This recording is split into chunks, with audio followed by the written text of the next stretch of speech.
BJP करेगी नया प्रयोग। अर्ध पन्ना प्रमुखों का दिखेगा जोर। जिन कमियों से 2018 में हार हुई थी, उन्हें ही अब बीजेपी अपना हथियार बना रही है। पन्ना प्रमुखों की जगह पार्टी अब अर्ध पन्ना प्रमुख भी बना रही है, ताकि वो हर वोटर से संवाद कर सके और उसे बूथ तक पहुंचाया जा सके। बीजेपी अब तक 4 लाख पन्ना प्रमुख बना चुकी है।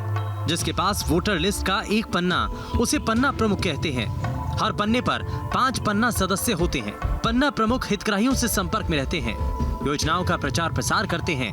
पन्ना प्रमुख हर वोटर के संपर्क में रहता है। चुनाव के पहले और बाद में पन्ना प्रमुख ही रिपोर्ट तैयार करते हैं, ताकि जमीनी स्थिति का पता चल सके।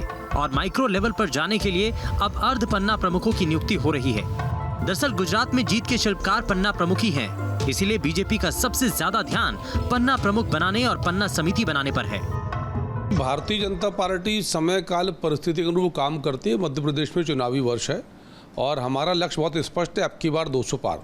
और यदि 230 में से 200 विधानसभा सीटों के पार जाना है तो स्पष्ट है कि मध्य प्रदेश के 74,100 मतदान केंद्रों पर 51% मत प्रत्येक बूथ पर भाजपा के पक्ष में, और उसके लिए हमको बूथ पर बहुत काम करना है। इसीलिए मध्य प्रदेश में भाजपा ने बूथ विस्तार के अभियान 2 अभियान किए। द्वितीय चरण भी 31 मार्च को संपूर्ण हो जाएगा। और मध्य प्रदेश में 19 लाख मतदाता सूची के पेज हैं जिन पर हम पन्ना प्रभारी बना रहे हैं, और उन पन्ना प्रभारियों के माध्यम से हमारी कोशिश ये है कि जो 200 पार की योजना भारतीय जनता पार्टी की है उस पर काम किया जाए। भारतीय जनता पार्टी कोई भी जतन कर ले, पन्ना प्रमुख बना ले, अर्ध पन्ना प्रमुख बना ले और डायरी प्रमुख बना ले, अब कुछ होने वाला नहीं है। इनका देवतुल्य कार्यकर्ता इनसे बहुत दूर जा चुका है। उदाहरण के लिए 4 दिन पहले इनके राव देशराज सिंह जो जनसंघ के संस्थापक सदस्य थे, 3 बार विधायक भी रहे हैं मुगावली के, उनका पुत्र यादवेंद्र सिंह हजारों लोगों को लेकर के माननीय कमलनाथ जी के समक्ष कांग्रेस ज्वाइन की। बीजेपी नेतृत्व ने दिग्गजों को सलाह दी है कि हर 15 दिन में बैठक करें और इसी दिन अगला एजेंडा तय करें। यानी बीजेपी कोई ऐसी कमी नहीं रखना चाहती है जिससे कि कार्यकर्ताओं और वोटर्स से पार्टी की दूरियां बढ़ें, क्योंकि सिर्फ कार्यकर्ताओं की नाराजगी से ही 2018 में बीजेपी की हार हुई थी। भारतीय जनता पार्टी ने विधानसभा चुनाव के लिए जो अपना वोटों का लक्ष्य तय किया, 51% का वोट है और 200 सीटें उन्होंने अपना एक लक्ष्य निर्धारित किया है। और ये बिना वोटर से कनेक्ट किए हुए, उसके दरवाजे जाए हुए संभव नहीं है। तो हमने देखा था ना कि अभी बहुत सारा सरकार ने अभियान भी चलाया था, बहुत सारे जो है अपने बूथ स्तर पर भी कार्यक्रम हुए। अभी नड्डा जी आए, वो भी बूथ स्तर पर गए, तो वोटर से कनेक्ट के कार्यक्रम हैं। तो इससे अंदाज़ा लगाया जा सकता है कि भारतीय जनता पार्टी किस स्तर पर जाकर अपने 51% वोट के शेयर को लेकर एक्टिव है। बीजेपी की कोशिश है कि वोट शेयर में बड़ा गैप रखा जाए।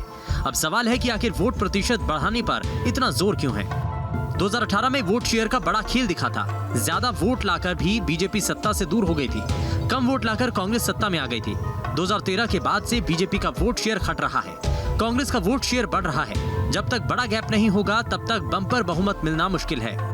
इसीलिए दोनों पार्टियां वोट शेयर में ज्यादा गैप रखना चाहती हैं, ताकि सत्ता के समीकरण उनके पक्ष में रहें। अब आपको वोट शेयर की जानकारी भी देते हैं, इससे ये भी साफ हो जाएगा कि आखिर वोटों का गणित कितना बड़ा फैक्टर है। तो दरअसल 2013 में बीजेपी को 44.88% और कांग्रेस को 36.38% वोट मिले थे। 2018 में बीजेपी को 41% वोट मिले और कांग्रेस को 40.9% वोट मिले। यानी दोनों चुनाव में बीजेपी के वोट घटे और कांग्रेस के बढ़े। शायद इसी ट्रेंड को बीजेपी चुनौती के रूप में देख रही है।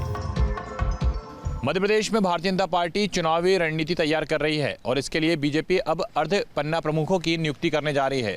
दरअसल बीजेपी अभी तक पन्ना प्रमुख बनाती थी, जो जनता के बीच में पहुंचते थे और पार्टी की जो संविधान है वो बताते थे, सरकार की योजनाएं हैं वो बताते थे। लेकिन अब अर्ध पन्ना प्रमुखों को भी जिम्मेदारी दी जाएगी, यानी कि अब आधे जो वोटर्स होते हैं उन तक बीजेपी के ज़्यादा से ज़्यादा कार्यकर्ता पहुंचेंगे। ऐसे में देखना होगा कि अर्ध पन्ना प्रमुखों को लेकर जो बीजेपी एक रणनीति तैयार कर रही है उसे विधानसभा के चुनाव में कितना फायदा मिलता है। वीडियो जर्नलिस्ट अभय के साथ जितेंद्र शर्मा, न्यूज़ स्टेट, भोपाल।